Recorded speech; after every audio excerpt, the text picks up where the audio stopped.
Isn't she something, folks?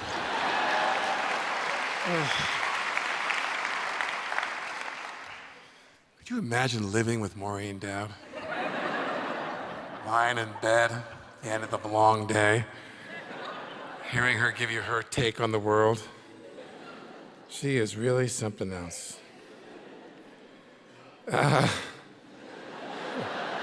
I actually want that introduction read at every appearance I make from now on. I've decided I'm gonna have that printed. I want to say thank you to Maureen Dowd. Let's have another round of applause for Maureen.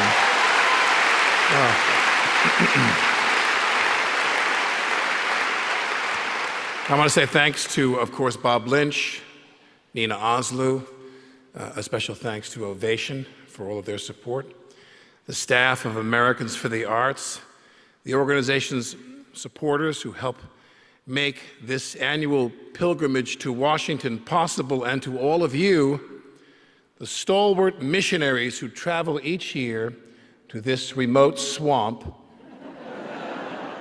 in an attempt to persuade the isolated, ignorant, though well-meaning natives to come out of their marble huts and discover the civilizing powers of the arts.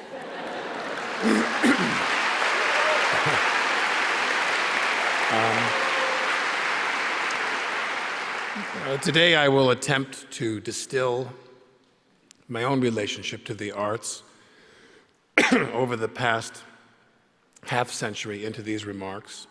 I would divide that period of over 50 years into three groups. One, I'll call Art is All Around Me, but I don't know what art is.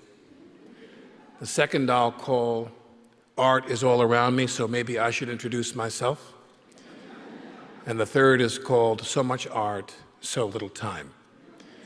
As a child, I grew up in a middle-class Long Island suburb in the 1960s and 70s. My father was a public school teacher, my mother a housewife with 6 children.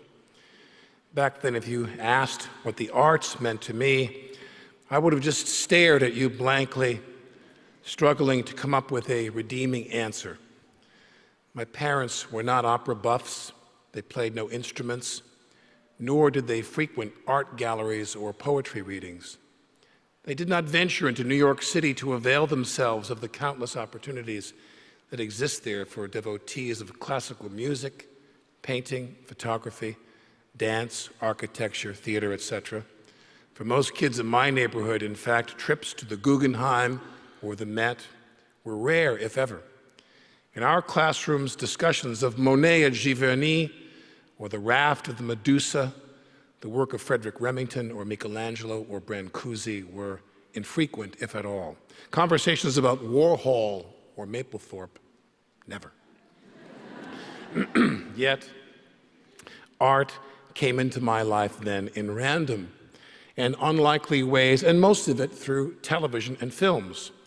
And as I look back on my childhood, art was indeed everywhere. I just didn't know it.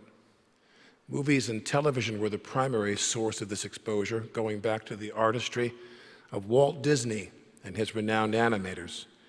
I look back on all of the children's films I watched again and again during that time. One was the 1934 release Babes in Toyland, and starring Laurel and Hardy. The art director was Ed Brandenburg, and the visual effects were by Ray Seabright, who rendered sequences in that film that are some of the most vivid and memorable I'd ever seen as a child, before Jaws and Star Wars and computers. As a child, I loved the 1939 version of Gulliver's Travels, which, according to IMDb, lists 45 animators that worked on that project. This is a beautiful film that I believe holds up even today as a great work in animated films. The Wizard of Oz is a favorite of nearly everyone. However, beyond Judy Garland, the rest of the cast, and all of the great music, what else do you remember? Would it be sets and costumes? William Horning was one of the art directors on that film. He also designed films such as Quo Vadis, The Tea House of the August Moon, Raintree County, Cat on a Hot Tin Roof, North by Northwest, and Ben-Hur, among others. Another art director on the film was Cedric Gibbons, who also helped design the 1935 version of Mutiny on the Bounty with Clark Gable and Charles Lawton, The Adventures of Huckleberry Finn, Mrs. Miniver, Anchors Aweigh, the 1946 version of The Postman Always Rings Twice with John Garfield and Lana Turner, The Asphalt Jungle, An American in Paris, and Seven Brides for Seven Brothers, to name but a few of his lengthy credits. Gibbons attended the Art Students League in New York, graduating in 1915. He went on to win 11 Academy Awards and was nominated 28 times. Gibbons and Seawright are the ones who gave us the Yellow Brick Road, or at least the one you can see on film. Judy Garland, while she skipped down that road, wore costumes designed by Adrian Greenberg, who designed under the name Adrian. Adrian is considered among the most successful costume designers in movie history who actually never won an Academy Award. Through motion pictures, dance also came into my life early as well. Now, as a child in Massapequa in 1968, we didn't dance around the neighborhood with a combination of simmering violence and balletic grace.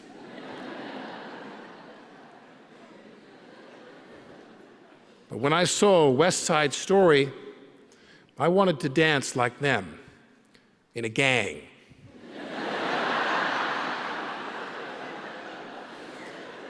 I wanted to gang dance. I wanted to have gang fights, but with dancing. I watched Russ Tamblyn flying around that playground, tough, smirking, agile. I snapped my fingers all the time.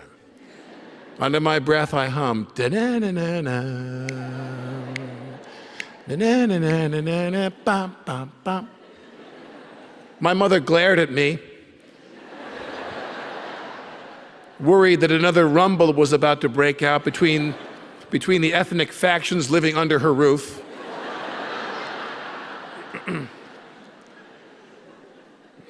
The great Jerome Robbins choreographed the dance sequences in that film, and Jerome Robbins might as well have come to Massapequa and walked into my living room and pulled me off my couch, because for a very long time I wanted to be a shark or a jet. It didn't really matter.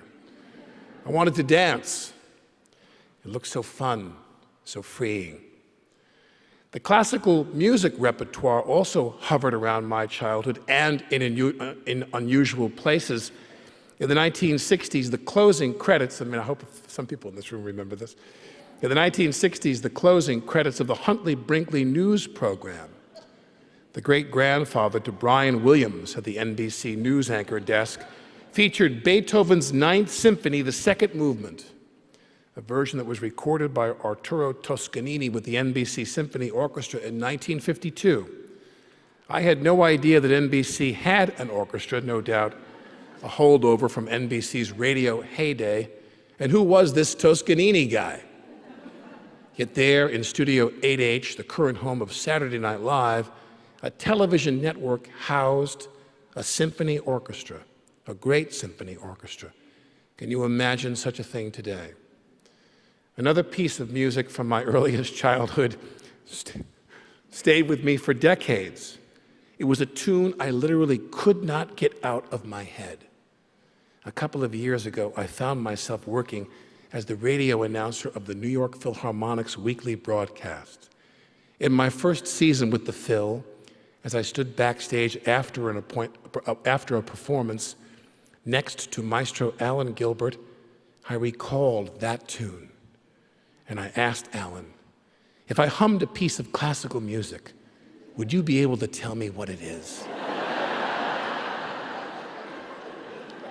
I am having trouble remembering the name. Alan said that he probably could. I hummed the tune for Alan. Here is a recording of that tune which I performed for Alan.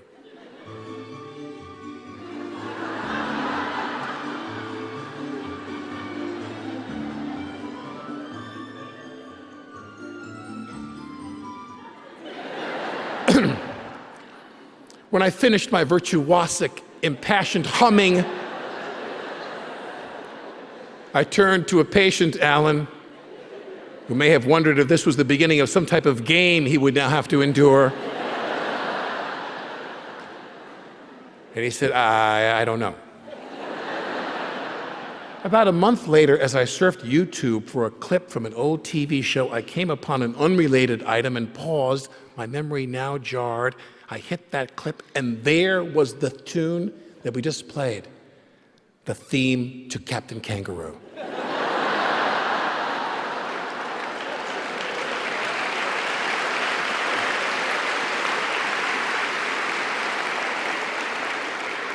The piece is actually called Puffin' Billy, written in 1952 by British composer Edward White, and the music evokes the railways of the Isle of Wight that the composer knew.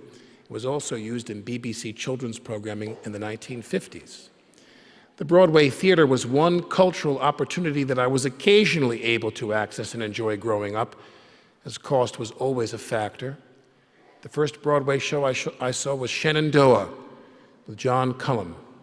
And although it would be a few more years before I summoned the courage to make that effort myself, Cullum made an indelible impression on me, as did Brian Bedford in Death Trap and the Broadway production of The Wiz. Like any child, as I grew, my horizons broadened, but clearly skewed toward realism in cinema.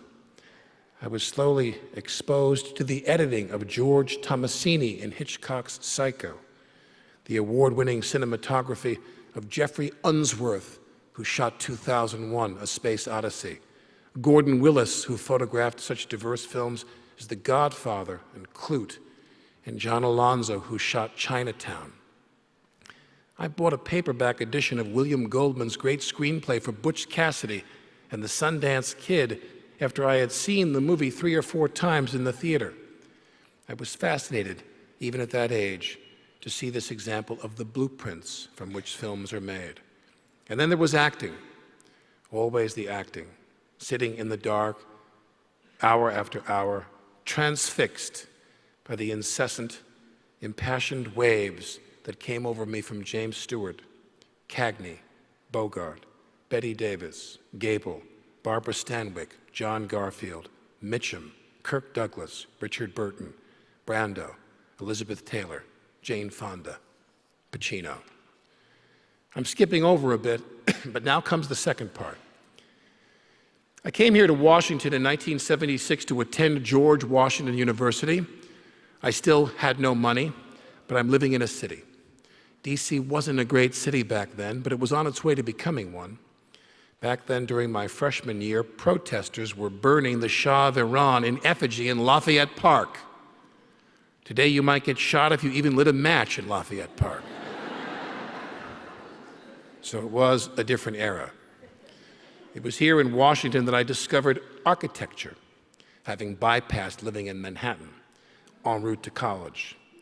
Now, not to pick on my hometown, but Le Corbusier, Mies van der Rohe, and Richard Neutra were not designing many of the buildings going up in Massapequa during my childhood. So it was in Washington that I became familiar with L'Enfant, who arrived here in 1791 to build the federal capital city. Washington, to an unsophisticated 18-year-old, was beautiful and inspiring beyond my imagination. I played touch football many weekends right in view of the Lincoln Memorial designed by Henry Bacon, who also designed the DuPont Circle fountain. Nearly every day that I lived here, I walked past the White House, designed around 1792 by James Hoban and expanded by Benjamin Latrobe in 1801. I thought about all of the men and women who worked there, struggled there, tried and failed there. Ambition had driven many men and a few women to want to reside there. At that time, from 1976 to 1979, I was one of those people. I wanted to be the President of the United States. Then again, so did 3 of my 5 suite mates at the dorm on 19th and F. However, sitting on the steps of the Lincoln Memorial on many nights then, the idea seemed so real, so right. Nothing makes you love your country as much as the architecture of Washington, D.C. Back then,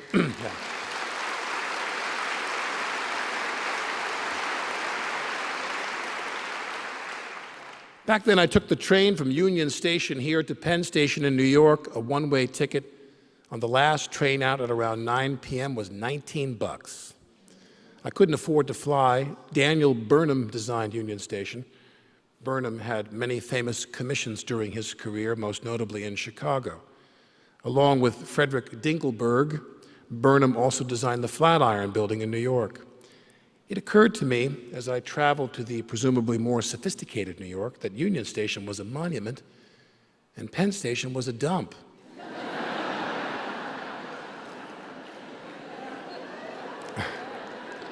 Thus, it was around that time that I did some research and learned that the original Penn Station, the legendary McKim, Mead, and White design circa 1910, had been destroyed in 1963 in order to build the current monstrosity.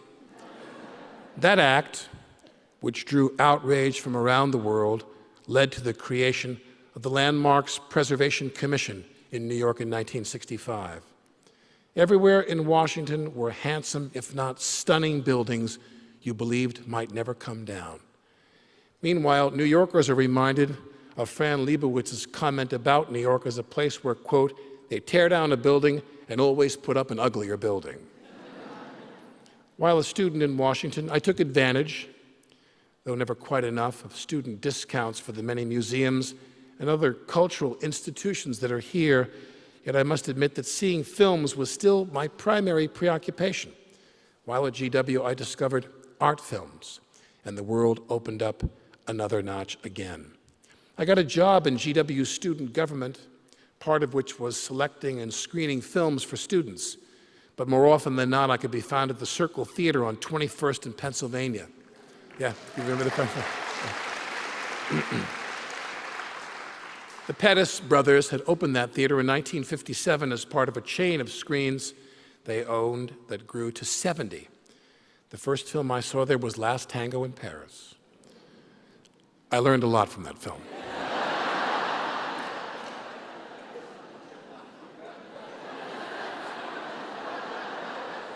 And not just about sex. I learned about film acting. Oddly enough, I was introduced to Francis Bacon watching the title sequence of that film, just as Lolita, the film, introduced me to Nabokov, and Paths of Glory introduced me to the specific brutality of World War I and to the folly and insanity of military justice. Films instantly became a prism through which one could reimagine their view of the world.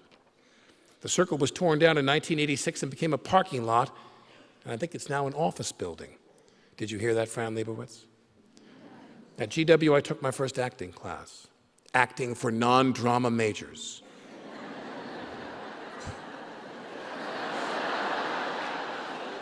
I was terrible.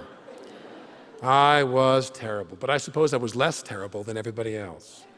So I transferred to NYU, studied acting at Tisch, and became an actor, which I still, to this day, consider bizarre.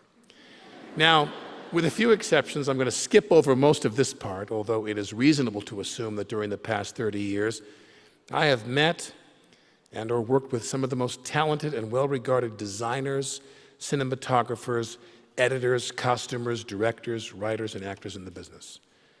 But I want to tell you about what I'm doing in the arts now, right now, and how art is more important in my life than ever. While performing on a soap opera in New York, my first job ever was on that show. We taped a scene, my death scene, actually. It was the end of my contract. And I was being killed off the show. This is a true story.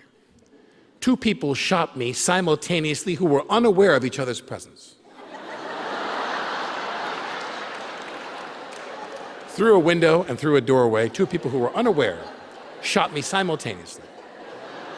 Now, that's very soap opera-ish, but very interesting when you think about it. I think it is. My character was a very amoral young man. He deserved to be shot twice for 2 completely different motivations. During the scene, certain evocative music played. I turned to our casting director, who happened to be on the set that day, the wonderful Roger Sturdivant. Sturdivant was one of those New Yorkers I met early on who just pulsed artistic sophistication. "What is that music?" I asked Roger. Roger looked at me askance with a cigarette in his hand. People smoked on TV studios back then. Roger looked at me askance and said, "It's the Symphonie Fantastique, the March to the Scaffold."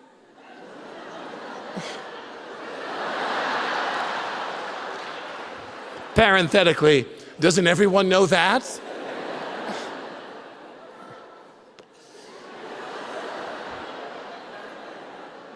Roger meant well, but I was chastised. I left work that day a changed man. Whatever latent learning may have occurred in my high school music class when Mr. Stoll, my music teacher, attempted to elevate our musical taste with Menotti operas like the Telephone and The Medium, that latent learning suddenly kicked in. Roger's tone matched Fred Stoll's tone. This music is something you should acquaint yourself with, if not now, then one day, and hopefully soon. Because the sooner you begin to appreciate this music, the better your life will be. In the ensuing years, I moved to Los Angeles in order to find work. Driving in my car hour after hour in the mid-'80s, the radio was on nearly all the time. Music that had once seduced me now abandoned me. I was awash in tunes and lyrics that were geared more toward either 15-year-old girls or adults with some sort of unidentified brain disorder.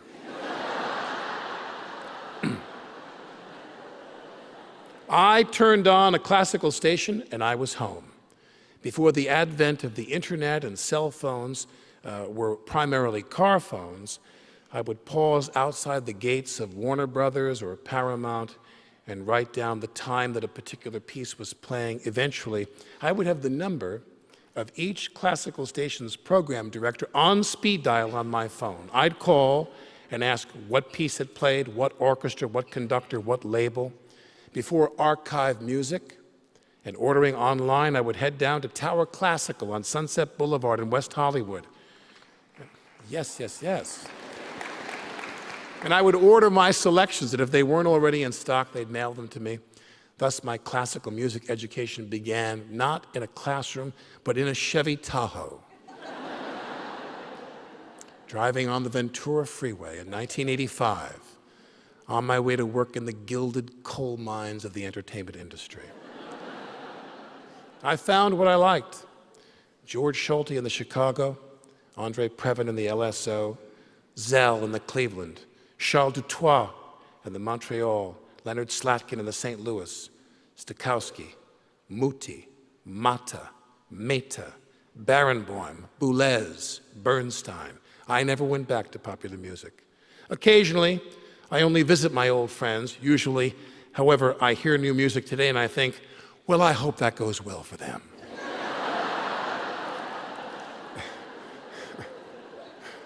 And I switch back to what I love. This appreciation has led me to realize that this is something I could have, under different circumstances, dedicated all of my life to, and I would have been very happy. But I did not have that opportunity. Where I grew up, how I grew up, these kinds of choices were not really available to us. Those people who had both the money and the inclination could influence their children in that direction, but for me, no. And when I say that I could have spent my life working in the world of classical music, I do not necessarily mean as a musician or conductor. However, I do tell Dutoit when I see him that if I could be someone else for a month, it would be Charles. Arts administration, as many of you know, is an essential aspect of any creative experience, and a career in that field is worthwhile indeed. I have become good friends with Zarin Mehta and his wife Carmen Mehta. Zarin is the outgoing executive director of the New York Philharmonic, having served there for 12 seasons.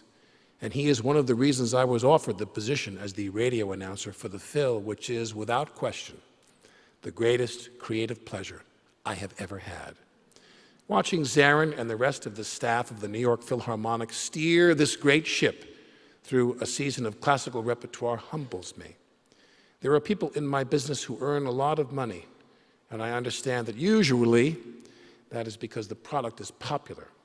But each performance of the Phil brings to its audience the greatest in artistic achievement in our society today.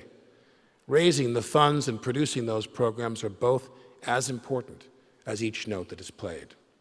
This is apples and oranges, no doubt, but as someone who was attempted to be an artist during my lifetime and often fell short due to the commercial imperatives both in my business and in my own nature, I admire those administrators who have dedicated themselves to bringing the ballet, the symphony, or any art you might name to its audience.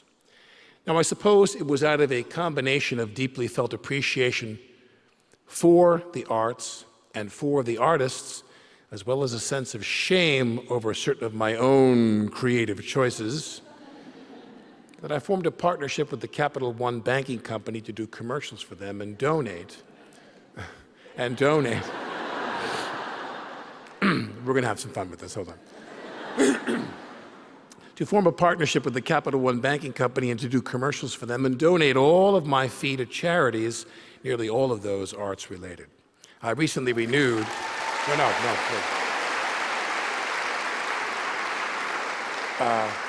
Thank you. I recently renewed my agreement with Capital One, and although appearing on television as a spokesperson for a bank at the height of the recent recession,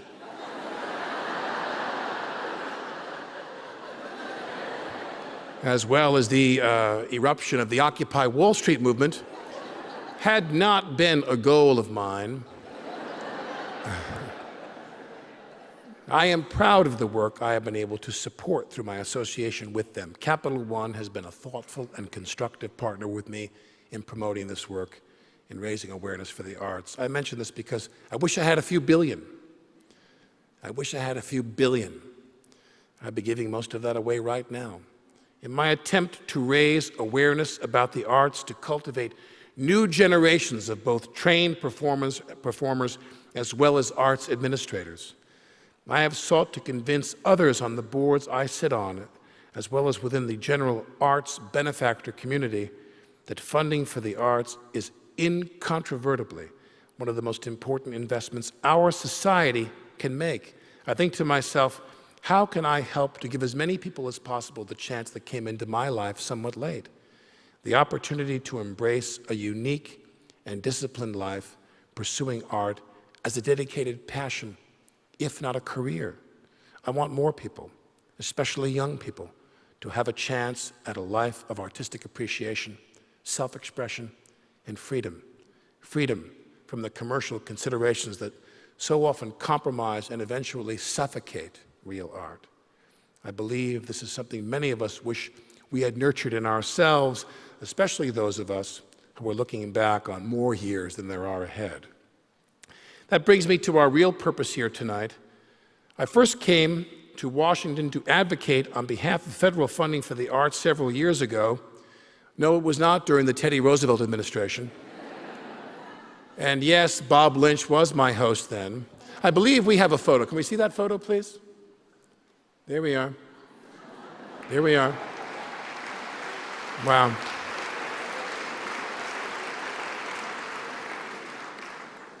Let that be a warning of what lobbying in Washington can do to you. Just, look what it's done to me, how ravaged I am. Actually, it was in 1990 when I was introduced to Americans for the Arts. I learned about the vast network of arts advocacy groups across the country represented by many of you here today. I learned about how much of the fiscal and political paradigm of government support for the arts. I learned about the relative successes, two more recent examples of which are, in 2011, the NEA funded the Blue Star Museums project, offering free admission to all active duty military personnel and their families to 1,000 museums from Memorial Day to Labor Day in 2011.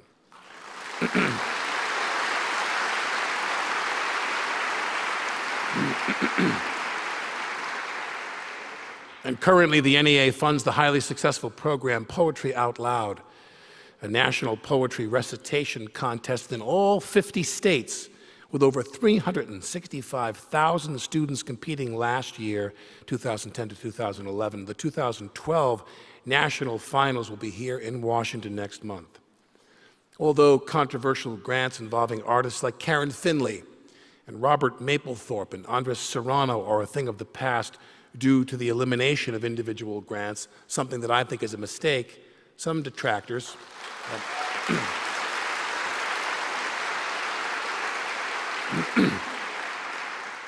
Some detractors still find areas they view as objectionable in more current appropriations.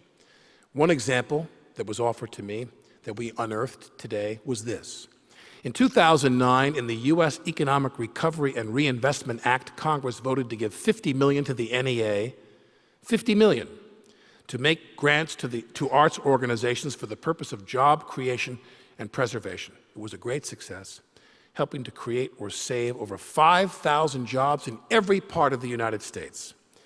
A self-described, quote, conservative syndicated columnist and Fox News Channel contributor named, then I have a note here that says, don't really need to give her name recognition, FYI.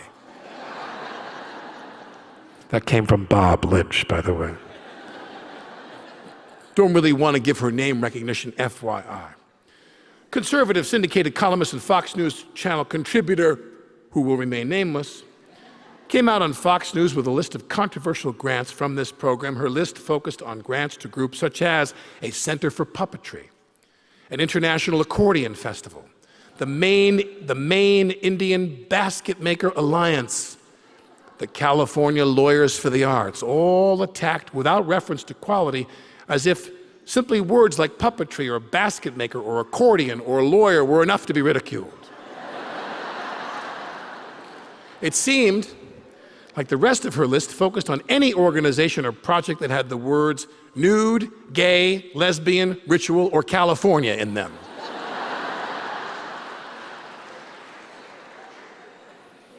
I am announcing today the formation of a contest.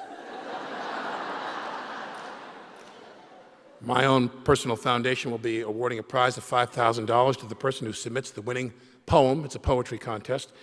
A poem which uses the words basket maker, accordion, lawyer, nude, gay, lesbian, ritual in California.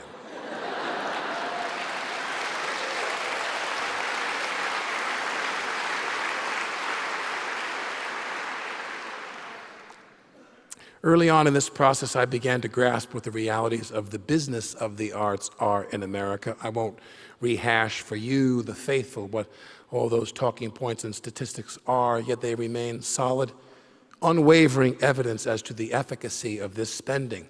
Indulge me as I name three that I think are worth intoning here this afternoon. The arts create economic activity and produce tax revenue.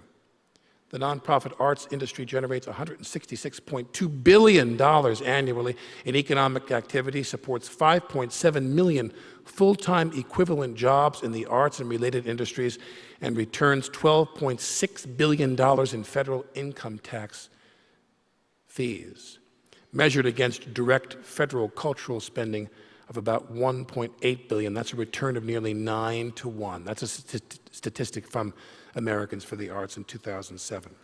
Number two, the arts are a magnet for local business. I love this one.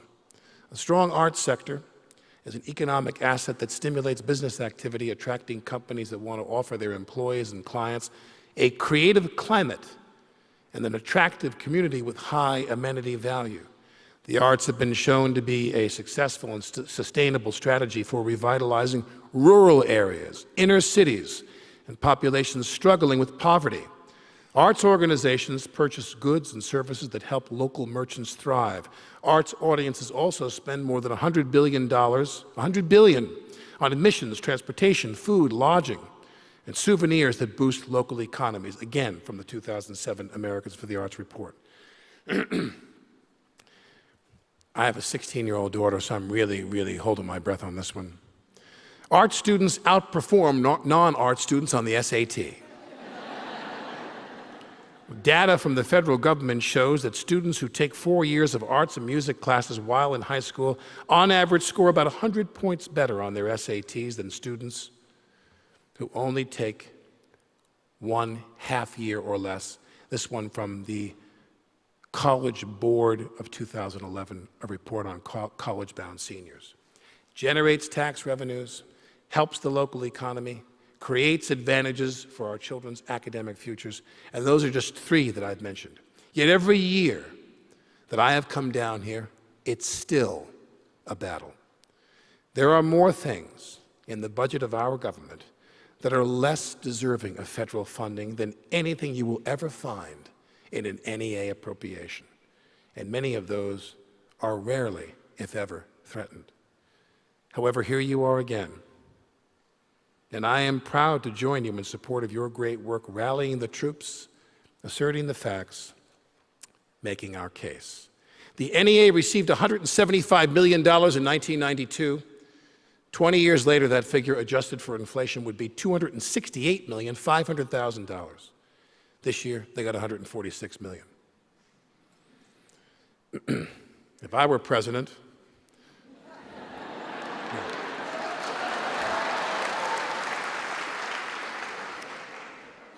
it's kind of an insane idea when you think about it. If I were president, I would lobby for $1 billion to the NEA and the NEH each. Yeah. And I would still consider that not enough. However, I've been asked to mention by Bob and Americans for the Arts that they would be happy with an appropriation of just $1 per US citizen. Bob would be happy with that. Give me $320 million, he says, and Bob would like that. I would also reconstitute the board of the Corporation for Public Broadcasting in order to push public broadcasting closer to its original intended mandate to serve that area of the American public not addressed by the commercial broadcast and cable spectrums.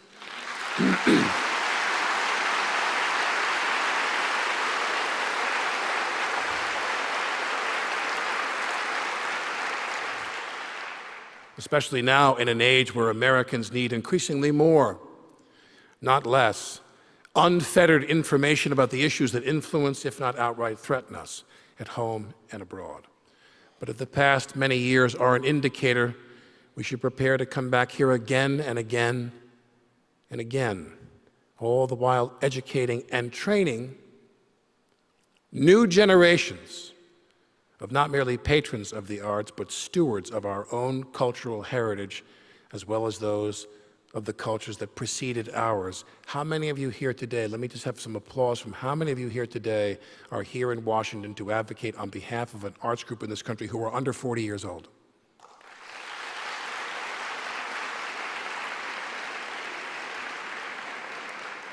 That's the future of this movement, right there.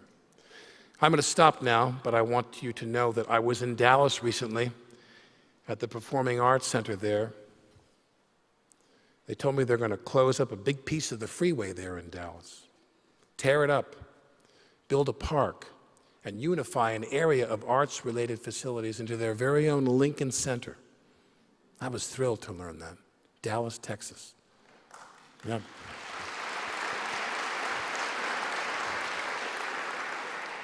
I also wanted to tell you that I'm scheduled to do a show on Broadway next spring, and as always, the chance to work on a great play with a smart group of people in the theater is as good as it gets creatively in my business. At the same time, I am overwhelmingly grateful for the past several years of doing 30 Rock on NBC. The show is clever. The cast and crew are remarkably dedicated and talented. We consider ourselves lucky to have such wonderful jobs. And yet, on an entirely selfish level, I want to show you one of the reasons why I'm lucky. Can we see that slide, please? This is a painting entitled Sea and Mirrors that was painted by the artist Ross Bleckner in 1996. I was sent an invitation to an exhibit of Ross's many years ago at the Mary Boone Gallery in New York. The printed material featured a depiction of this painting. Last year, I went to another show of Ross's at Mary's gallery, and I told Mary that I had carried this image on that invitation with me in my daily paperwork for many years because I was so taken with it. Mary paused and said, "I know who owns that, and I think there's a chance that it's for sale." I carried this thing in my shoulder bag for probably 6 or 7 years. I love this thing so much. 3 months later, it was hanging in my house, in my apartment in New York. But I want you to know that even carrying the photograph of this in my bag for 7 years was strangely fulfilling to me. But I want to admit that owning it is a lot better.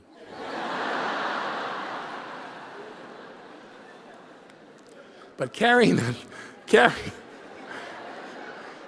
that card in my bag I had two of them, actually. One was a photographer from East Hampton. I bought that one, too. No, but carrying this in my bag all those years, it was so fulfilling to me personally. I just loved this art. I looked at this thing, I thought, I'm never going to own this painting. But I love it. I just want to have this, I want to see it. I want to look at it, even if I can't look at it on a wall. Because you see, in spite of what I do for a living, in spite of how much rich creativity is potentially around me every day in my field, I get my art the way you get your art. As a ticket holder, as an audience member, as a patron. And although I may eventually get on a shorter line than many other people, my love of the arts and for artists is no different than yours. And I want as many people as possible to experience that regardless of income, where you live, or whether or not your elected representatives get it as far as the arts movement is concerned.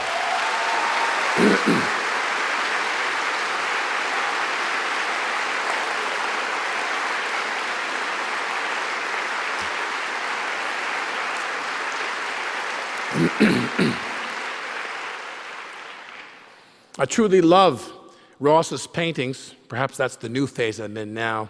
Art, sometimes you've just got to buy it. But remember that the path from Ross's painting began with Disney animation, the theme to Captain Kangaroo, Fred Stoll in the 7th grade, Russ Tamblyn, my brothers and I, gang fight dancing, Brando in the dark theater, and sitting, waiting for a train in Union Station. Artistic appreciation believes that art is like water. It's essential. And I am honored to be here with all of you to carry the water on behalf of the arts again